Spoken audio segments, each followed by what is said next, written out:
track there where they built the chicane, slow the cars down. They used to go through there at about 180 at full chat, and it was pretty dangerous if anybody came off there. That's a straight, that's not a bend that they're going around now. It's a very, very fast circuit. They'd be getting up to full speed in top gear along the straight. There they go, and they come down to all the corners here are fast. There isn't really a slow corner on the circuit. This particular corner would be taken in fourth gear if you've got a 5-speed box, or fifth if you've got a 6-speed box, and it'd be doing something like 140, 150 miles an hour through there. This is the fastest part of the circuit. Now they come down the hill away from that right-hand corner into the Bosch curve, which again, very fast, long, 180-degree corner, taken at well over 130 miles an hour. Bit of camber there, get terrific load for the drivers at the bottom of this corner. They get bumped around in the car a lot, and the big G-forces, which of course makes it very hard work to drive. Then they go away down that short straight. As you see, there's a little hump that they disappear over as they go down. You can see them turning left there. As they go down that left hand, the road falls away quite sharply. The car goes very light. And then they bottom out there. Another left-hander coming. Again, all fast corners. This will be taken 2 gears away from top, third or fourth, depending on your box. Again. And then they come out of the left-hand side of the road a bit, because they go right over this little brow here. Again, the car goes very light over the brow, makes it very important for them to set up right into that corner in order to take it flat out. They should take it without lifting off at all, but you've got to have it set up right to start off with. Weaving about to warm the tyres up a bit. Down the hill, and then they've come up over a brow, which we didn't see, and then down into the final corner, which is, again, another 180-degree corner, another right-hander taken in third or fourth gear, probably at about 120 miles an hour, something like that. And now the lead car, the pole car, will be slowing up. They come round the corner. Yes, there they come in the distance, letting the field bunch up so that he doesn't have to sit for too long, revving his engine up with the car in gear so that it doesn't burn his clutch or boil his water, because of a hot day like this, he'll be struggling a bit.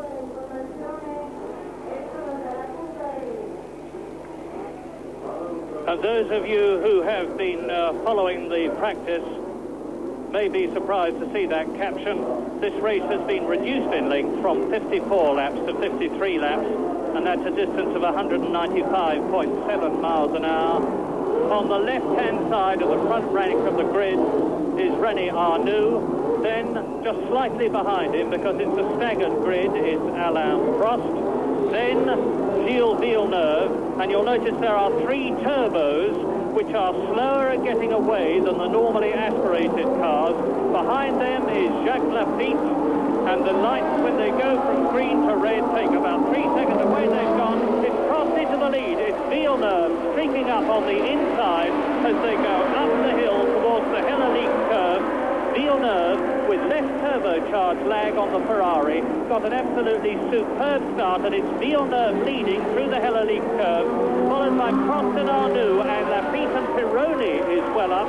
So it is the 4 turbocharged cars, the 2 Ferraris. There is Villeneuve, behind him Prost, and now Pironi is up into 4th position ahead of Jacques Lafitte in the Talbot Matra. Behind Lafitte, Jones and Reutemann, Nelson Piquet well up, John Watson in 8th position. They are all round the Glatt curve. Now this is the highest point of the circuit, where they do 175 to 180 miles an hour, and Nelson Piquet jockeying for position up with Alan Jones round the Bosch curve, and it's Villeneuve. Then the 2 Renaults, lap 1, Pironi in 4th position, Jacques Lafitte in 5th place. Down to the Texaco bends, the 2 left-handers, and that's where Derek Daly went off at such enormous speed last year in the Tyrrell.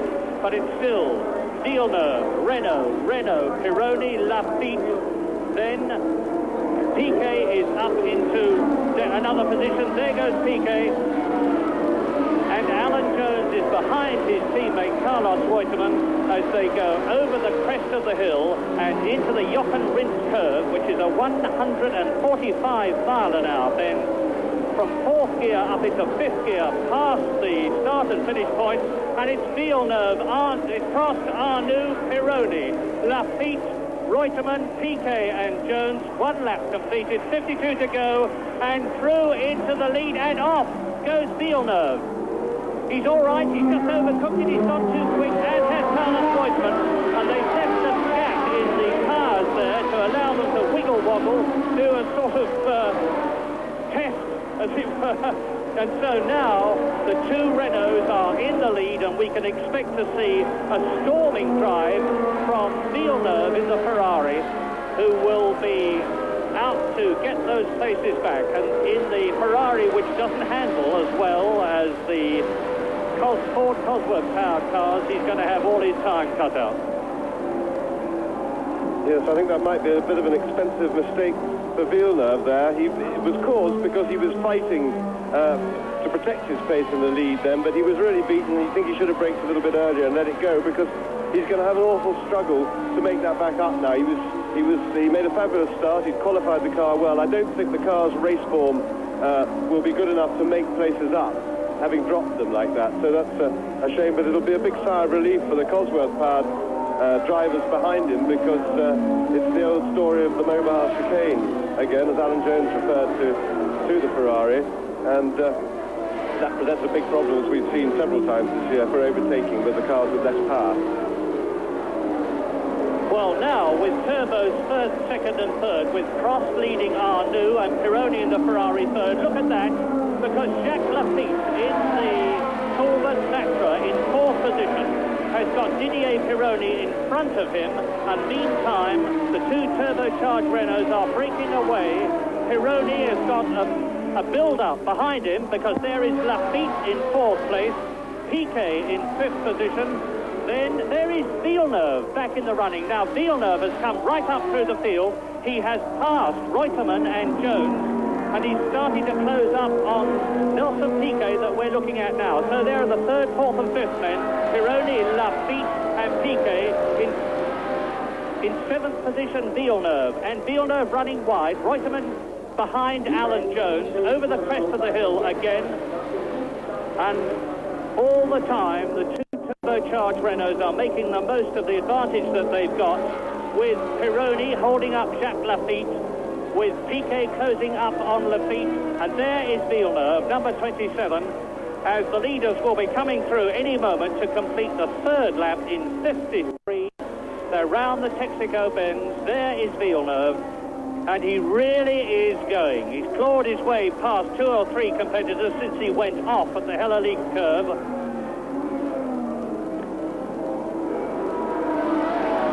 Villeneuve, Jones, Reutemann through, Jones and Reutemann right behind Villeneuve, having been passed to him, and meantime the leaders appear at the end of lap 3, and across the line go Prost leading. Arnoux is in 2nd place. Now there's a big gap developing. Then it's Pironi, Lafitte, Piquet, Villeneuve, Jones and Reutemann.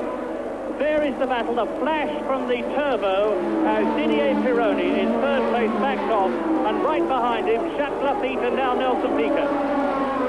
Yeah, you can see the problem with this group here. These 3 is very, very serious, with Pironi is seriously holding them up. He goes just leaping away from them down the straight. Look how much he's pulled since the chicane, just on pure power, and then through the corners, the conventionally aspirated cars come leaping back up to his exhaust pipe, just to see him whistle away again with his turbocharger. And quite what they're going to do to pass him, other than hope that he breaks down or makes some sort of a mistake, I really don't know. I mean, it's easier very often when you're sitting up here in a commentary box to see ways to get round people than it is out on the track, and I can't even think of an idea sitting here. But now you see they'll come leaping up to him again, and there goes Pironi. And of course Villeneuve is presenting exactly the same problem. Now look at him pull away with the power. As soon as he gets on the powers, he's out of the corner. They're back up under braking. He's having a go. I think that's the only place, either there or the next corner. Lafitte may be able to have a little stab through at this next left-hander, but it's a mighty difficult place to have a go. Well, let's see if he does. Pironi 3rd, Jacques Lafitte, number 26, in 4th position. This is lap 4. Piquet is in 5th place.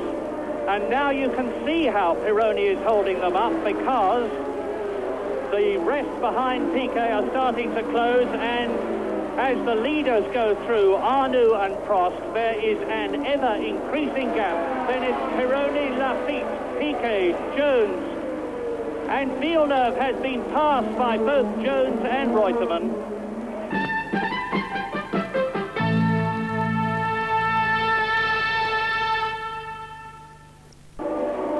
So Piquet held on to his place all right, but he'd be mighty anxious to get past the Ferrari and get after the two Renaults, because I don't think the Renaults are going that quickly. And on the practice form this morning in the warm-up, I think that Piquet should be able to certainly hold his ground with them if he can only deal with the red problem in front of him. Well, the leaders are through, having completed 6 laps, and I've got the watch running with Pironi, Piquet, Lafitte, Jones and Reutemann. And incidentally, have a look at the way these cars handle on the circuit, especially coming out of the Hellelique curve. It's very, very bumpy at parts of this circuit, and the cars are now set up so that there is only 1 inch of suspension travel. And indeed, in practice yesterday, some of the cars were practicing with virtually no springs at all and just operating on the bump stops, which makes them, in effect, 500 horsepower cars spelled with a K, and it makes them incredibly difficult to handle. And the gap between this, as Nelson Piquet challenges Didier Pironi and goes through, and so now Nelson Piquet is up into 3rd position, followed by Jacques Lafitte, both of them taking Pironi, and Jones tucking in behind Lafitte, but no, Pironi holds it, he's still in 3rd place, but Piquet all over him, and the gap is extending all the time between the Renaults and Pironi, and it's 12.5 seconds at the end of the previous lap. Prost leading Arnoux with Pironi 3rd, then Piquet in the Brabham, Lafitte in the Talbot Matra, and Alan Jones, and you're looking at Jones, the last of this batch, and behind him is his teammate Carlos Reutemann. Behind Reutemann is Riccardo Patrese, and then Villeneuve, and look as Piquet tries again. And so there's a perfect example of how difficult the cars are to control. Alan Jones's near side front and rear wheels both right off the ground. This is the end of lap 8. The leaders are already through as this 1, 2, 3, 4, 5 car battle for 2nd place crosses the line. No change. Pironi will try to hold back Piquet. Piquet will have no choice but to stay where he is as they go through the Hellelique curve, which, by the way, is a 2nd gear bend, and they take it at some 75 miles an hour.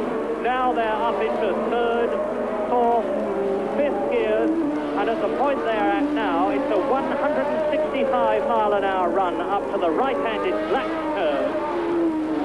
Pironi in the Scarlet Ferrari 3rd. Nelson Piquet trying again as they go up the hill to the highest point of the course. This is where he tried to take Pironi last time. But when Pironi gets over the crest of the hill, he can keep his foot down, and that's where the turbo power of the Ferrari will start to tell. This is the fastest part of the course as they come up to the Bosch curve. 175 miles an hour, 145 round here. And now Lafitte is going to try. But Pironi using the power, and Lafitte is through, up into 3rd position again. Jacques Lafitte at the Texaco Benz on lap 8 out of 53 retakes 3rd position from Nelson Piquet as the leaders go through and complete their 8th lap.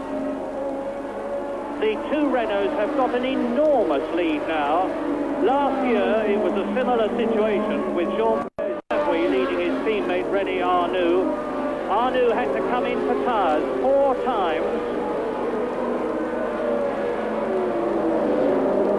And Jacques Lafitte in 4th position behind Didier Pironi. They cross the line, and the gap now is nearly 26 seconds. Recap then, leading at the end of 9 laps. Alain Prost, the French Grand Prix winner in the Renault, the man who led the British Grand Prix and finished in 2nd position in Germany 2 weeks ago, leading the French Grand Prix from his teammate René Arnoux. In 3rd position Pironi, and this battle for 4th place between the blue Talbot Matra of number 26 Jacques Lafitte Nelson Piquet behind him, Alan Jones behind him, Ben Reutemann, and now Villeneuve is right up with the pack.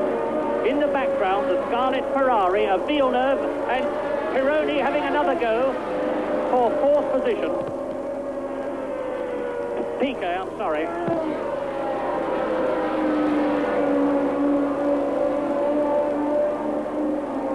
Out of the Bosch curve, into the Texaco bend, and streaks through. Jacques Lafitte is now, with a fantastic passing manoeuvre, up into third place. That was marvellous stuff. He took that from a long way behind. He must have really screwed himself up, shut his eyes and prayed as he did that. That was a marvellous piece of driving by Lafitte. And now where's the Ferrari gone? Because Piquet got through as well. Unfortunately, we were tied in with a close-up there, and I think what must have happened is that as he saw the unexpected figure of Lafitte, because I'm sure he wasn't expecting it then, Pironi, as he came alongside, and that's, of course, he's in trouble, because Pironi seems to have slowed down, because now Jones goes through. No, he's fighting back, so he's not dead yet. He's probably in handling trouble. But Jones is through as well. Well, those three drivers will be breathing a huge sigh of relief, probably not quite out of the woods yet, because from that distance, Pironi might just catch Alan Jones on the straight. He was having a go at him before. No, he's not going to do it. Jones is away and safe. Now you watch this gap build as they go away from Pironi. Well, the Piquet and Jones have both got the beat to thank for that. It was a marvellous attacking piece of manoeuvre from far out, and this should liven the race up. Now we've got to watch the gap to see if they can catch the Renaults. And I will put the stopwatch on the Renaults as they complete a lap. There's the fastest lap so far, significantly. Gilles, that's the speed along the straight, 305 kilometres an hour, and I can't turn that into miles an hour in my head and talk to you at the same time, so I will hope that you've got a calculator, but it's about 180 miles an hour. Well, the positions on lap 10 are that in the lead is Prost, in second place is Arnoux, in third place now is Jacques Lafitte, in fourth place Nelson Piquet, in fifth position is Alan Jones, down to sixth place has gone Didier Pironi, behind him is Carlos Reutemann, then Riccardo Patrese, and here as they come round the exit from the Texaco bend is Jacques Lafitte, Piquet, Pironi, and in the background I saw a flash of an orange car. That must be Siegfried Sturr's car, because I see that Riccardo Patrese in this replay is still in the running.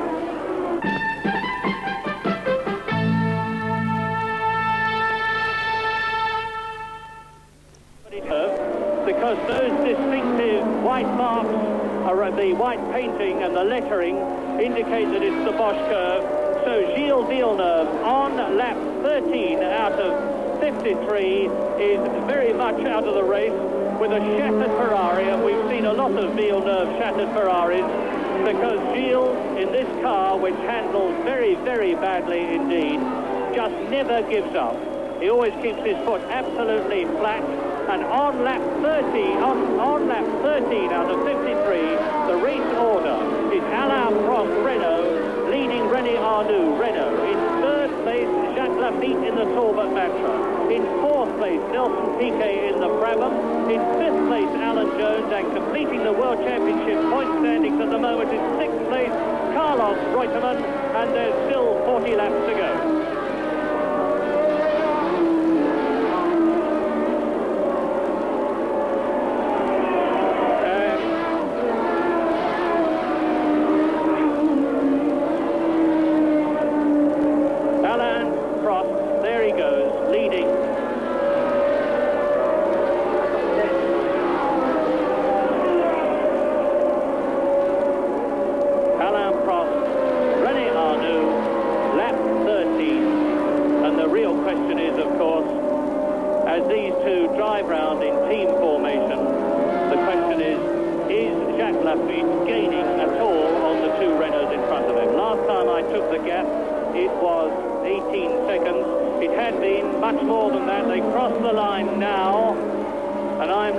Along the course as the two Renaults go up up the hill from the start and finish point, in formation through the Hella-Leak curve. French cars, French drivers, French engines, and the gap is 16.5 seconds. So, yes, Arnoux in second place and Prost in third position are losing out to Jacques Lafitte, but by very, very little. The two Frenchmen in the Renaults have got a very, very comfortable cushion as we look back along the course to find the battle for third position. Here it is, Jacques Lafitte, Torben Matra, into the Glatz curve. Alan Jones in fourth place behind him. Alan Jones, who won at Long Beach, second in Brazil, and is only in fourth place in the World Championship, the reigning World Champion. Piquet there.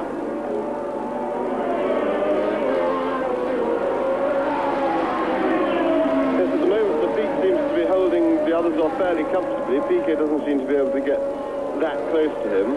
At the same time, Alan Jones seems to be fairly comfortably settled where he is. Just a word about Alan Jones, as Larry was saying, current world champion, lying only fourth in the championship. It should be said that, certainly in my opinion, he's driven far and away the best he'd ever driven this season. He's had an absolutely marvellous season. He's just been hugely unlucky. He drove quite brilliant races at both Monte Carlo and Hockenheim. Had probably the same fuel feed problem on each occasion, let him down right at the end. It's been really cruel luck for him.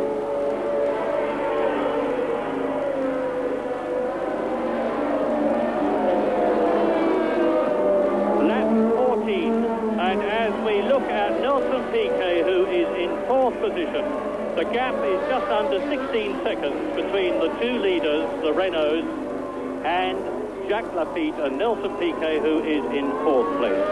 And in fifth place, it's the man from Glenburn, Victoria in Australia, Alan Jones, followed by Carlos Reutemann. Then in seventh position is Didier Pironi, who, unlike his teammate Gilles Villeneuve, who went off in such a big way on lap 13, is still in the running. Then in eighth position is Nigel Mansell. In ninth place, Riccardo Patrese. In 10th position, John Watson. And behind John Watson in 10th place, Elio De Angelis in 11th place. And in 12th position is Patrick Tambay. And by the way, the Chilean driver, Eliseo Salazar, is well up in the running. He's in 13th position, and that's a terrific achievement, because he's in an ensign which is much, much slower than all the cars in front of him and a lot behind him. And he certainly hasn't got anything like the race experience of, for instance, Jacques Lafitte, who is in his 104th Grand Prix. In third position, building up the points very nicely, Lafitte, who is third in the World Championship. Lafitte, he was in sixth position in Brazil. He finished second in Belgium. He finished third in Monaco, second again in Spain, and two more third places in Britain and Germany has put him well up in the World Championship, indeed in third place, behind that man, number 2, Carlos Reutemann. And there is Pironi being chased by Nigel Mansell and Riccardo Patrese. And Pironi at the present moment is in 7th position.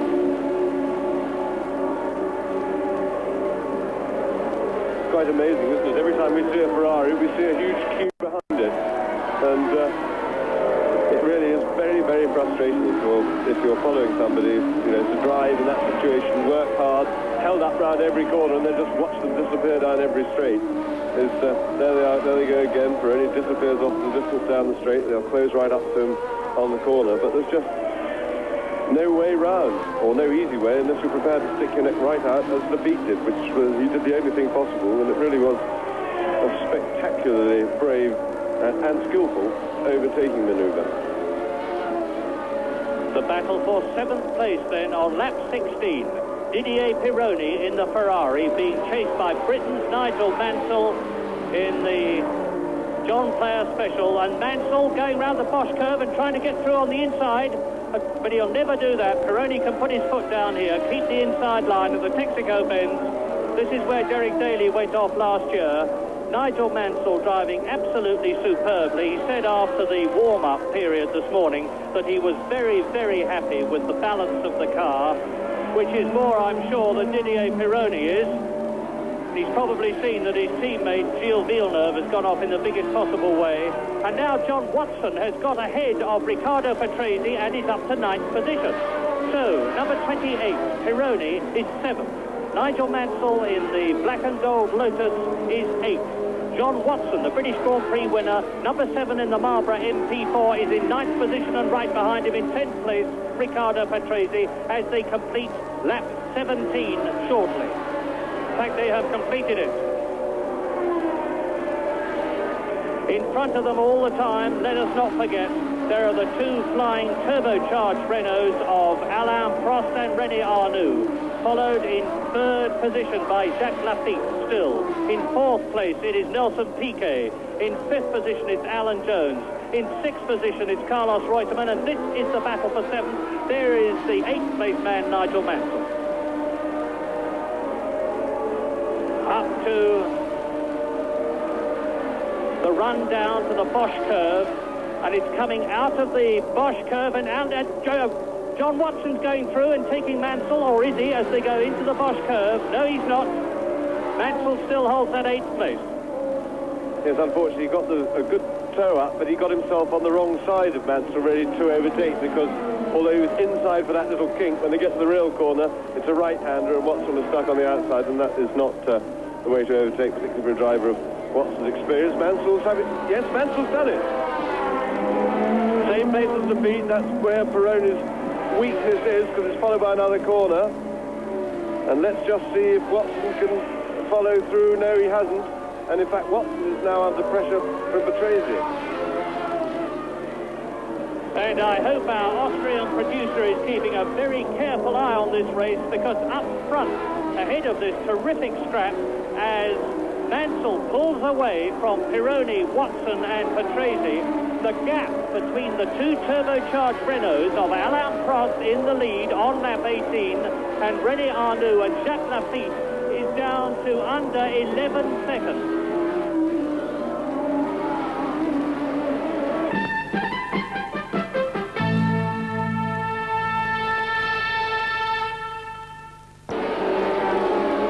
On the infield, you saw the shattered remains of Gilles Villeneuve's Ferrari, who went off on the Bosch curve, smashed his Ferrari to pieces on lap 13, stepped out of the car typically absolutely unperturbed, walked away, but there is only one Ferrari left in the race, that of Didier Pironi, who is in 8th position.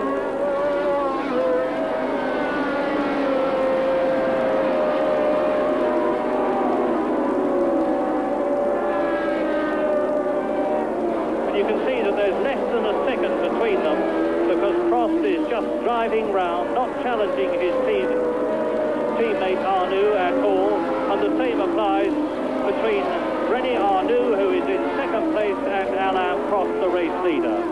But all the time, Jacques Lafitte, who is driving superbly on what is probably the best handling car on the circuit, is whittling away at the lead of the two Renaults. There, number 28, Didier Pironi, with behind him John Watson, Riccardo Patrese, up to the Jochenried curve, and Elio De Angelis. And Pironi, number 28, is in 8th position. So, Pironi 8th, Watson behind him in 9th place. 10th is Riccardo Patrese, 11th is Elio De Angelis, but number 12, Nigel Mansell, John Player Special, 7th position.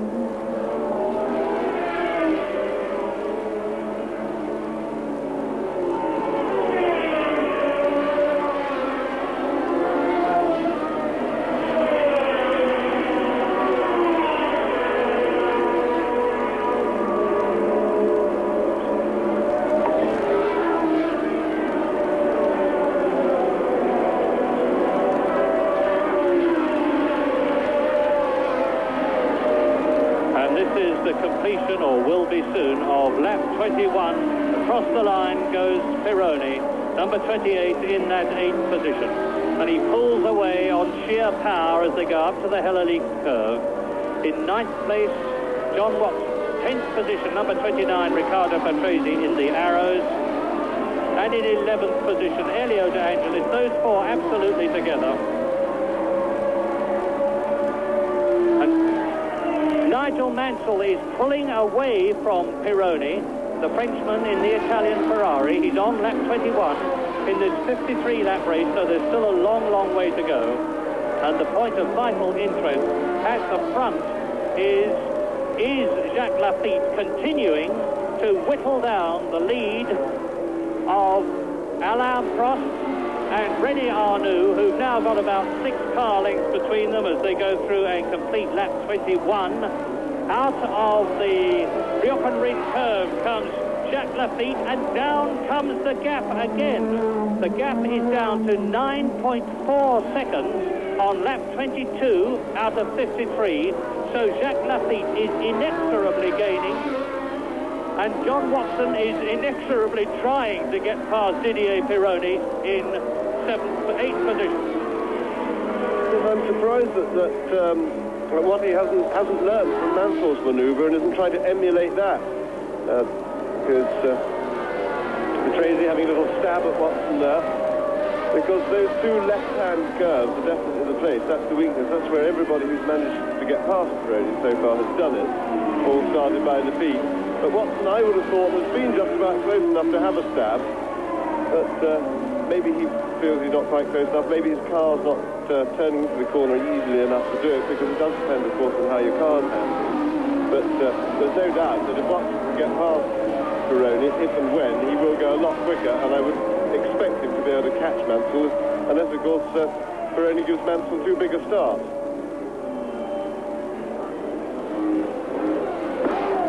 On lap 22 out of 53, Alain Prost leads René Arnoux first and second. In 3rd position, Jacques Lafitte. In 4th place, Nelson Piquet. In 5th position, Alan Jones. And in 6th position, it is Carlos Reutemann. 7th is Nigel Mansell, who is pulling away from this battle for 8th position between Pironi. Behind Pironi, John Watson, who is 9th. Behind Watson is Patrese, who is 10th. And then Elio De Angelis, and down comes the gap again, because Jacques Lafitte is cutting down the gap between himself and the Renaults by about 1 second a lap. This is the battle for 8. There's Elio De Angelis in the leaping Lotus on its very rigid suspension. And again, now Patrese is having a go at Watson and failing. Nigel Mansell goes through in 7th position, out of the Jochen-Rindt curve on lap 23, almost at the end of it.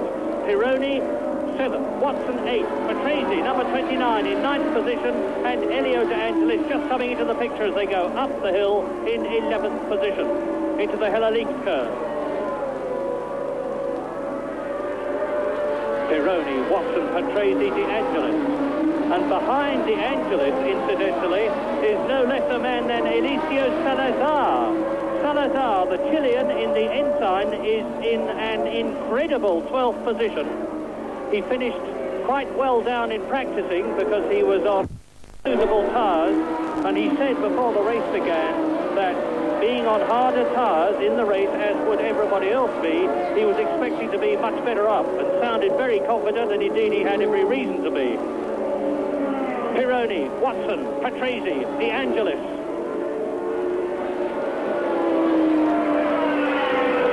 Now, Jacques Lafitte has gone through. The gap between Lafitte and Piquet is only 3.4 seconds.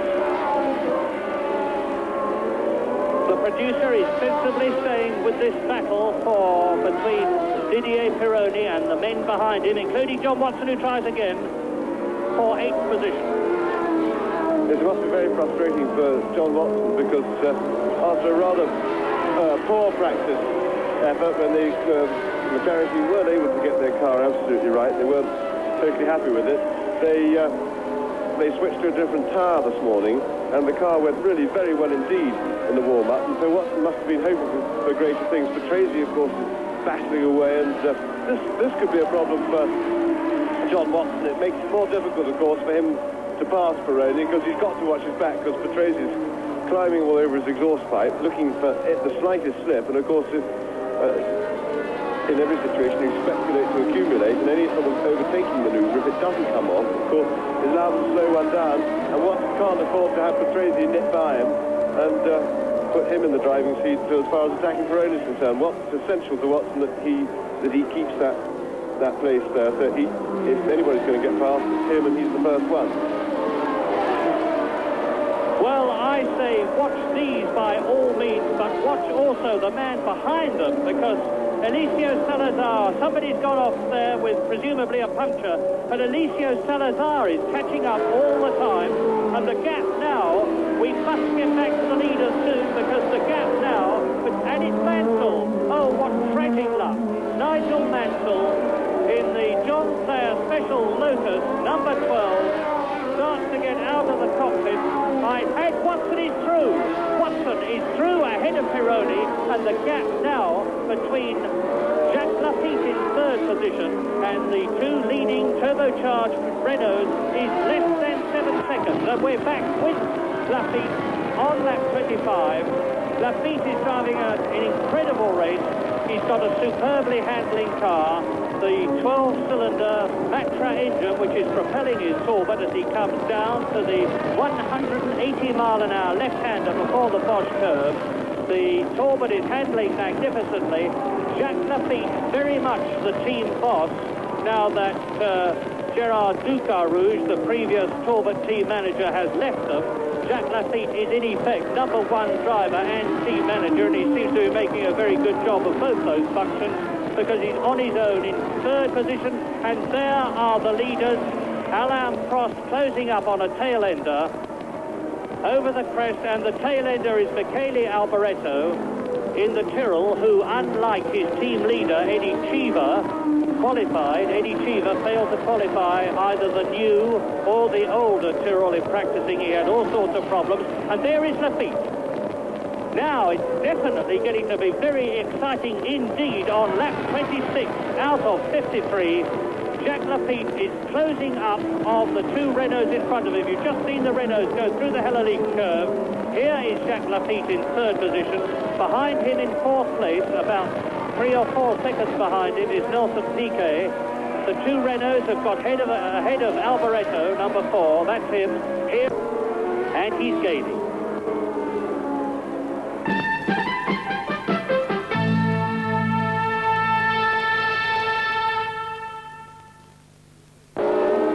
That was predicted, and we see here how he actually has gone off the track.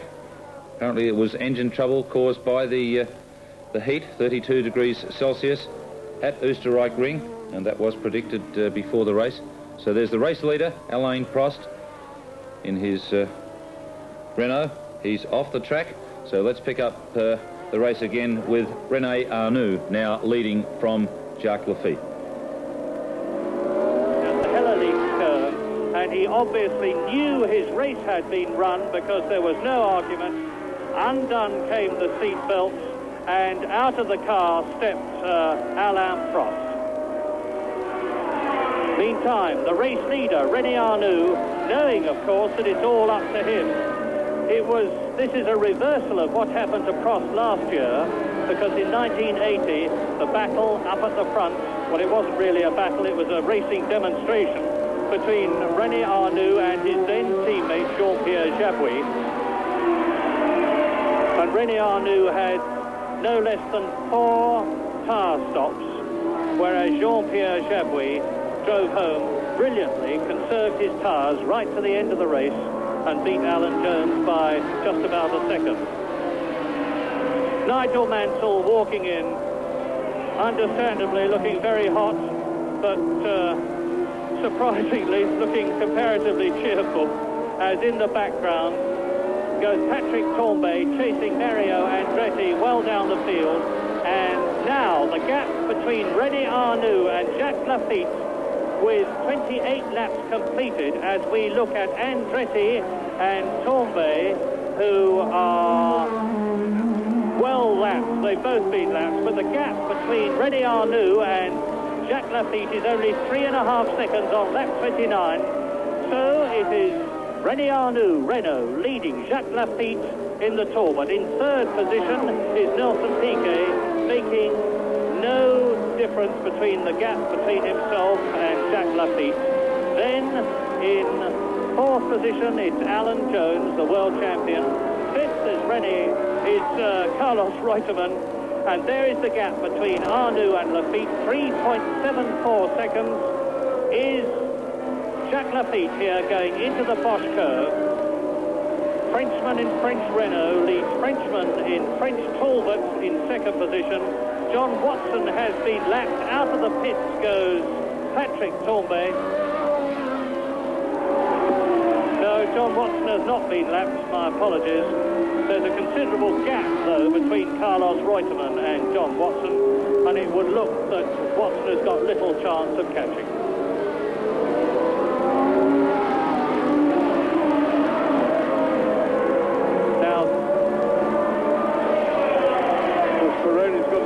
Cube behind us. Somebody just pulled off the circuit then. It was Siegfried Sturm.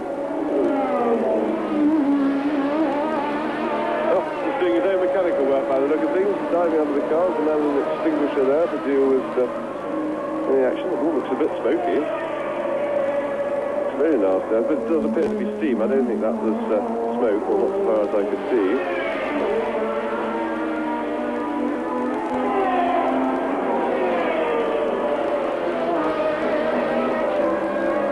Well, here is the Ferrari Crocodile again, and this time it is Didier Pironi, number 28, in 7th position, staving off the frenzied attentions of the 8th place man, Riccardo Patrese, in the Arrows, who it is rumoured has got half the teams in Formula One trying to get him to drive for them in 1982. And there's Derek Daly well up in the march, but he's been lapped.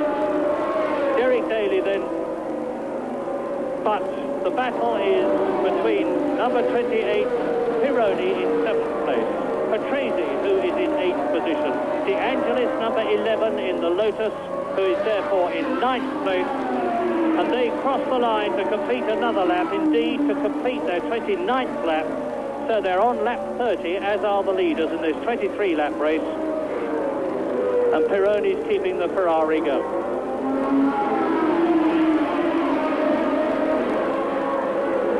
Siegfried Sturm, 53 laps this race, which was originally to be 54 laps, was mysteriously shortened, I suspect, because if it had run 54 laps, it would have been slightly over the mandatory 2-hour period, which is the maximum that any Formula One Grand Prix is allowed to last. And De Angelis is challenging Riccardo Patrese, and Alessio Salazar is trying to pass Derek Daly, who will have nothing of it. But Salazar, number 14, is now in 10th position, and he's right up with Elio De Angelis, Riccardo Patrese and Didier Pironi.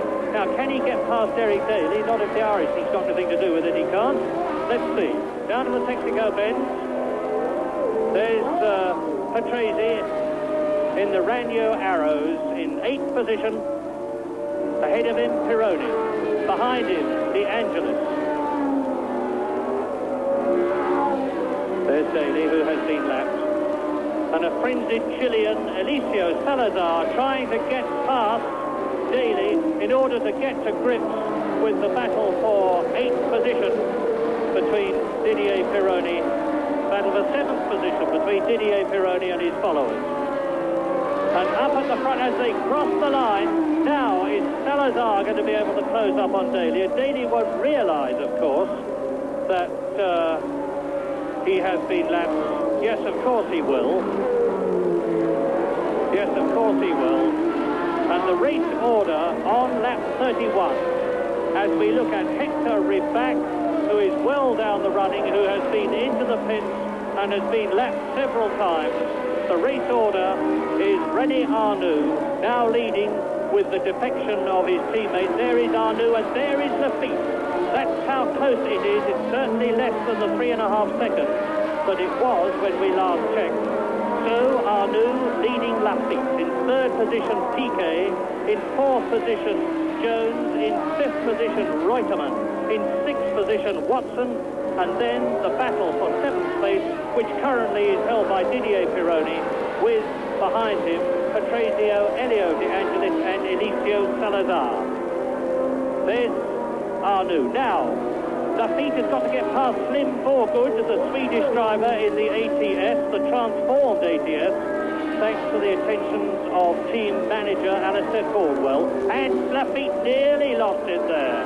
His front slipped away, but he recovered it masterfully. He's really, I would say, on 10/10 or maybe even 10 and a half. Yes, he's certainly driving very aggressively and really having a go at the feet, but he just got a little bit wide. The trouble with that corner, particularly as the race progresses, you get a lot of rubber dust off the tyres and general dirt all gets swept off the line. The line is clean, not stripped. You get a little bit offline and it gets mighty slippery out there. And the feet just went a little bit wide, you know. One wants to try and go as wide as possible into that corner to attack it. But if you just step out of what we call the groove, then, of course, you can be in a lot of trouble because it's got nothing like as much grip out there. Anyway, no harm done. The feet is back on full song and attacking hard. He's got the back markers to deal with before he can attack the Renault, or has he? No, I think he's clear of back markers and he's right up behind. He's going to be, in fact, he's going to be with Arnoux within the next lap or so, and he can start working out his problem of how to deal with him.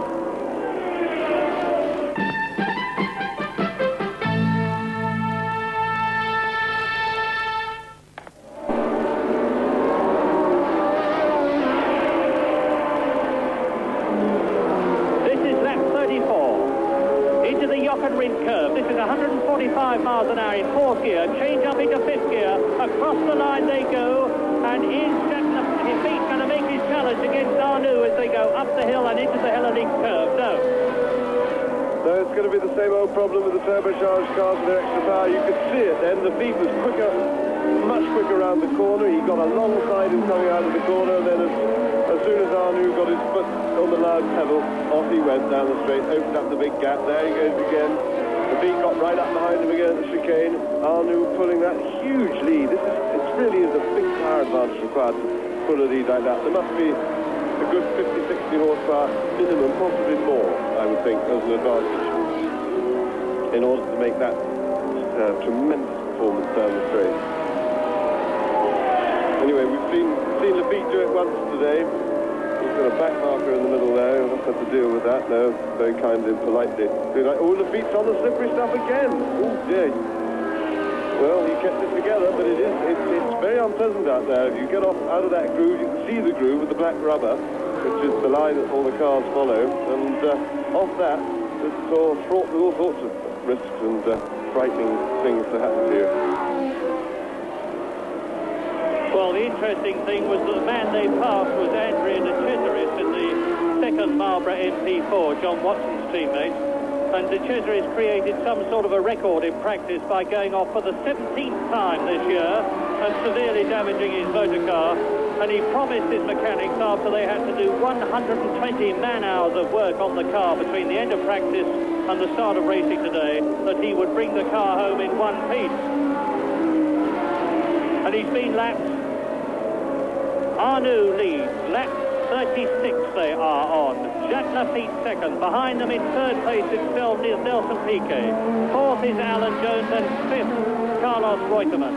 Sixth is John Watson and seventh is Didier Pironi, who is still ahead of the eighth place man Elio De Angelis. And again René Arnoux pulls away at the Glatz curve. Now it's fourth gear, up into fifth, uphill towards the highest point of the course. Underneath the banner, now the plunge down to the Bosch curve. The left-hander, where they're doing 180 miles an hour, precedes the Bosch curve. Then the sweeping right part, where, as James pointed out, Jacques Lafitte got out onto the marbles on the previous lap, but not this lap. He's got a clear circuit in front of him. And this is where Jacques Lafitte starts to close up on Arnoux. The Talbot handles much better than the Renault on left-handers, and is better on braking. Look at that.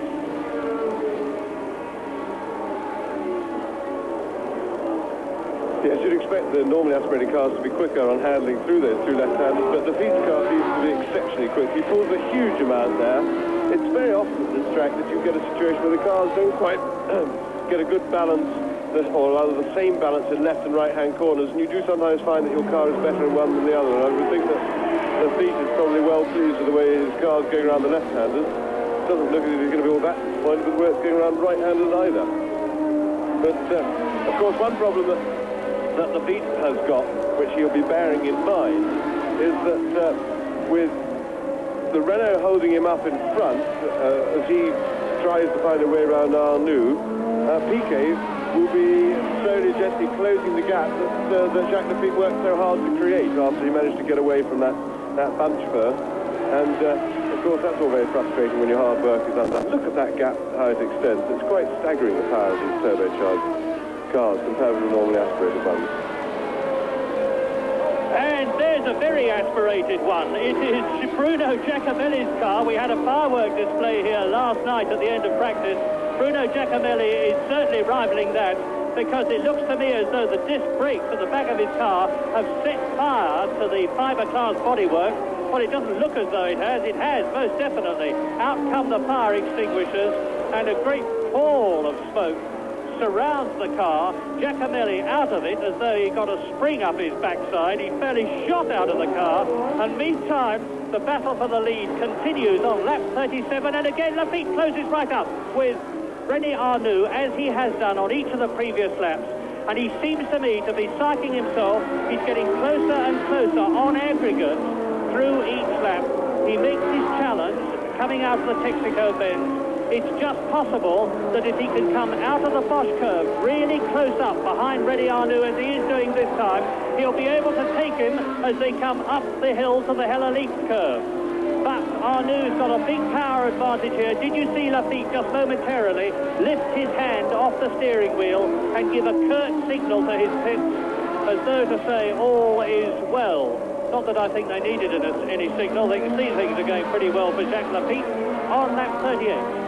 Behind them, Nelson Piquet still in third position and covered with fire extinguisher foam. A very second-hand, but not for sale, Alfa Romeo of Bruno Giacomelli, with the Italian perplexedly looking at things. And there's Ermanno Quoghi, the famous Alfa Romeo mechanic, ex-Lauda mechanic, the bald-headed chap who had a Kojak haircut last year but is allowed to grow it this. And René Arnoux leads Jacques Laffite, lap 38. 53-lap race, Bosch curve.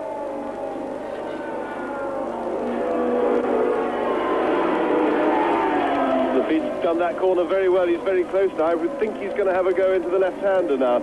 Let's see if we get a switch. Yes, then he's trying. René Arnoux staved it off just, but of course the trouble with that now, Laffite's now, as it were, played his hand, and of course Arnoux will be ready to expect that every lap, which makes it, of course, that much more difficult for Jacques Laffite, because he'll have Arnoux will be able to take the appropriate sort of action to try and prevent a move like that. That of course is the problem. If you're going to try a manoeuvre like that, he did it so brilliantly to Pironi, partly because he caught him napping. I don't think Pironi was expecting it to come, which definitely helped the manoeuvre. There they go. He's got no chance here. You see up the hill with the power of the turbo just taking him away. Plenty of room on the braking area for the chicane. A frustrated defeat, although Piquet isn't catching up very fast at the moment. We'll get a gap on that moment, see what progress he's making. He's still 10 seconds behind and doesn't seem to be making a great deal of progress, so I think Piquet's struggling a bit. And so, quite apart from the gripping interest of this battle for the lead, the question is, can Piquet stave off Alan Jones and Carlos Reutemann? Because this race is absolutely critical, and Salazar has got ahead of Derek Daly and cleared the circuit, but now Derek Daly retakes that place as they go into the Bosch curve.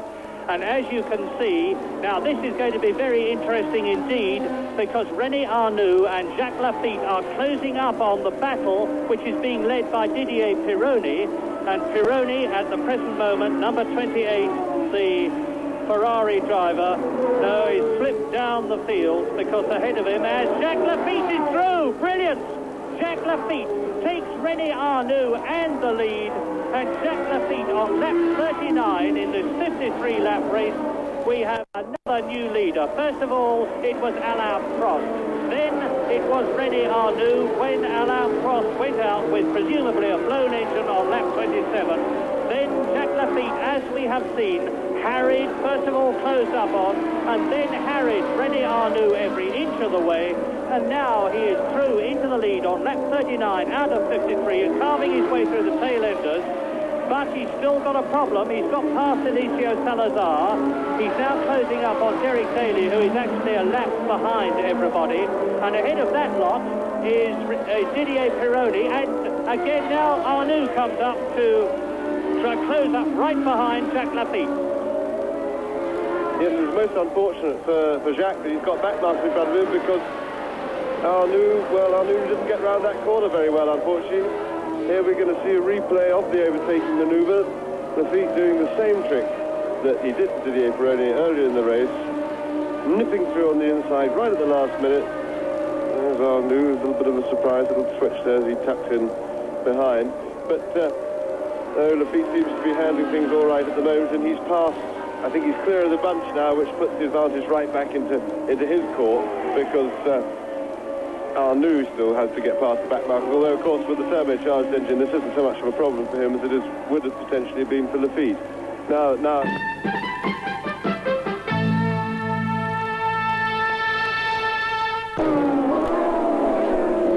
Jacques Lafitte is now 2.7 seconds, and there's the gap between Lafitte and Piquet, 8.75 seconds, Piquet being in third position. So that means to say that Piquet is gaining a bit on René Arnoux, who's dropping back all the time. There is Lafitte, lap 42.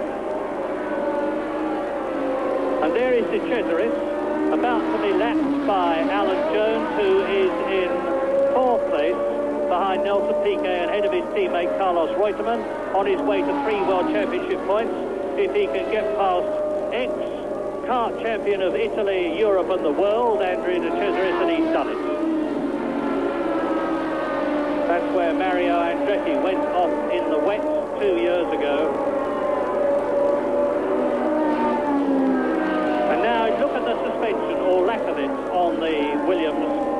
1-inch suspension movement, and no wonder Alan Jones says that it is absolute hell to drive a Formula One World Championship car under today's racing situations, where there is this farcical state of affairs where everybody knows that the cars are illegal as soon as they leave the pit lane because they do not have the necessary ground clearance they are supposed to have, but no one seems to be prepared to do anything about it. Michele Alboreto in the Tyrrell, into the pit, through the fire extinguisher powder of Giacomelli's car. Across the line goes Jacques Lafitte.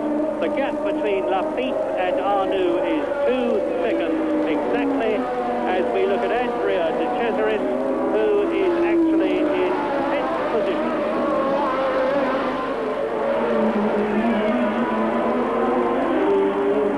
Lap 43 then, 53 lap race, and that makes 195.7 miles. No question, of course, of the lap record having been challenged, because the lap record last year was put up by René Arnoux in a skirted Renault. Something flies up from underneath De Angelis' wheels as Jacques Lafitte goes through and passes Jean-Pierre Jarier, the Frenchman, who had a really big happening in practice when his warm-up period this morning, when his Osella engine blew. But nevertheless, Charrier's got a lot to be proud about, because he qualified in 14th place, which is much higher than any Osella has ever been in the past. And we're looking at René Arnoux, second place, lap 43, Jacques Lafitte ahead of him, Nelson Piquet behind him and not really gaining, Alan Jones still fourth and Reutemann fifth. There's Derek Ongaro, the man who starts the races, with Bernie Ecclestone, the czar of Formula One, striding away down the pit lane. All is well. And Arnoux goes into the Jochen Rindt curve.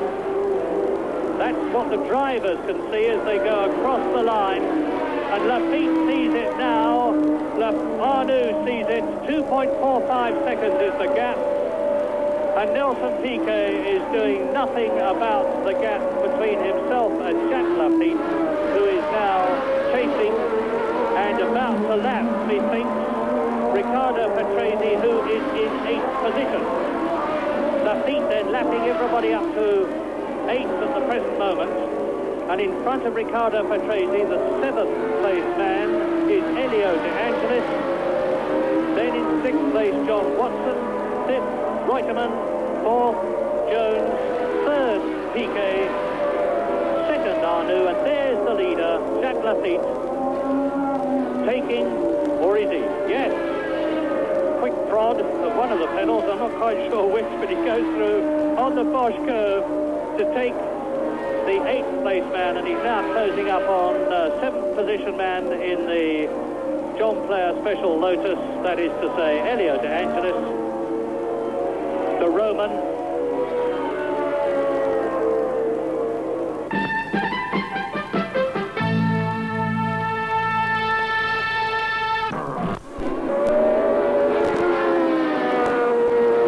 Jacques Lafitte Talbot leading on lap 46 in this 53-lap race.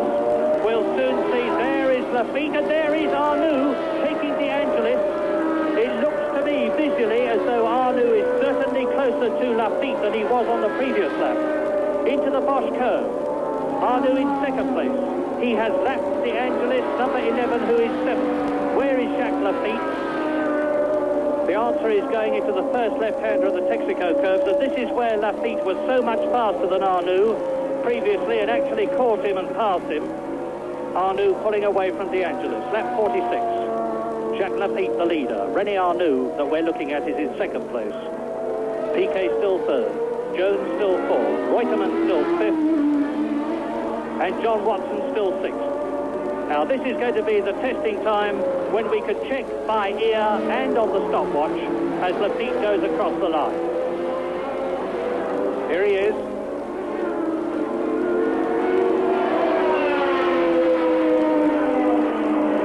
Well, it's 1.9 seconds there.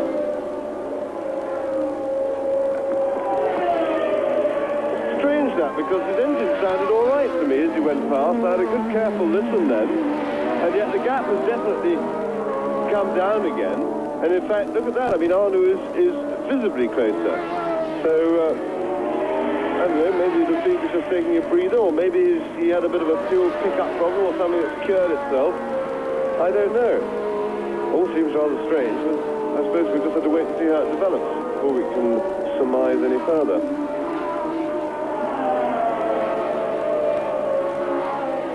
Well, let the eye be the judge. This is lap 47. The stopwatch can give us a check as well. Nelson Piquet there in 3rd position. We haven't seen him for a long time. He's driving steadily on. And it's Lafitte on lap 47, leading the yellow and white Renault of number 16, 33-year-old. And John Watson has gone past, sounding very rough indeed. He's in, at least his Barbara sounds very rough indeed, in 6th position as we watch René Arnoux. Now, where is Lafitte in comparison? There he is over the hill. Well, Arnoux is certainly not gaining on him. This is going to be the end of lap 47, and I'm going to take a check not only on... There goes Lafitte through. In fact, he's increasing his lead in 3.7 seconds now, Jacques Lafitte. If anybody's holding back, it's René Arnoux. There he is.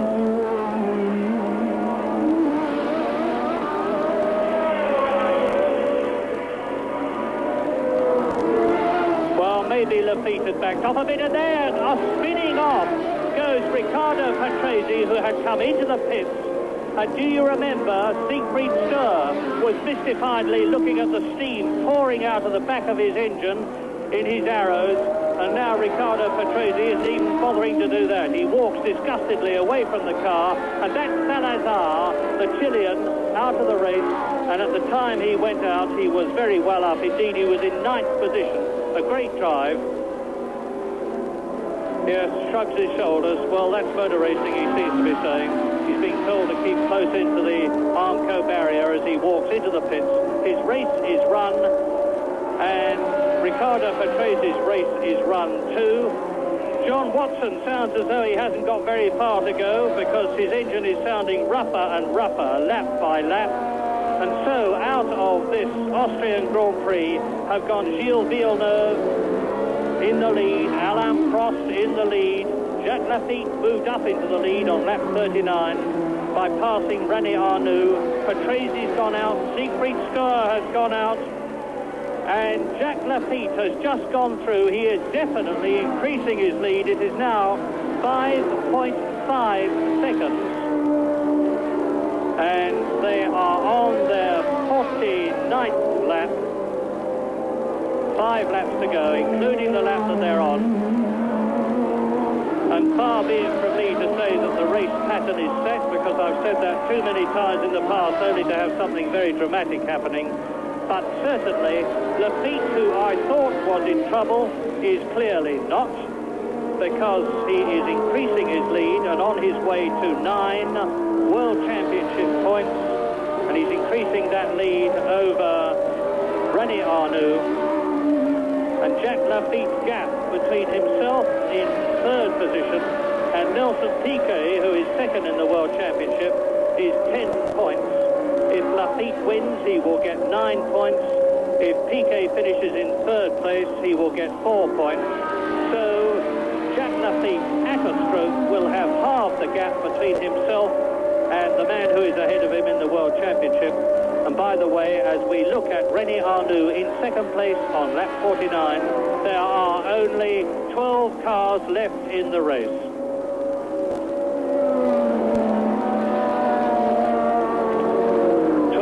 Left out of the 24 who started. Well, we've just had news that it's maybe raining around the back of the circuit. Little drops of rain coming down. I can't see any clouds around, particularly heavy, well, not heavy ones. They look quite high. But if that is the case, then of course that should liven things up, and all sorts of fun and games could start. We get a little bit of a wetting for the track. Of course, if we get any serious rain, they'd have to stop the race and declare a result. So we've now already completed 3/4 distance, and they can never have people come in and change tyres in these pits. They're just about the smallest pits in Grand Prix racing. Number 5 there that's just gone through, Nelson Piquet, and the gap between Lafitte and in the lead and Arnoux in 2nd place is now 6 seconds, and it's about 5 seconds between number 5 here, the brilliant Brazilian Nelson Piquet, the winner of the Argentine Grand Prix this year, the winner of the San Marino and the German Grand Prix, and a lot of other good places, despite the fact that in Belgium, in Monaco, in Spain, and in the British Grand Prix he failed to finish, but he's in 2nd place in the World Championship. Nelson Piquet, 3rd in the Austrian Grand Prix. 4 points in the bag if he can keep going. That will give him 39 points. And at this stage in the World Championship, because this is round 11 out of 15, if you can, the thing to do, Jacques Lafitte, the leader, is to get up in the points and stay there. Obviously, as high up as you possibly can. Jacques Lafitte completing in a moment. Lap 50 out of 53.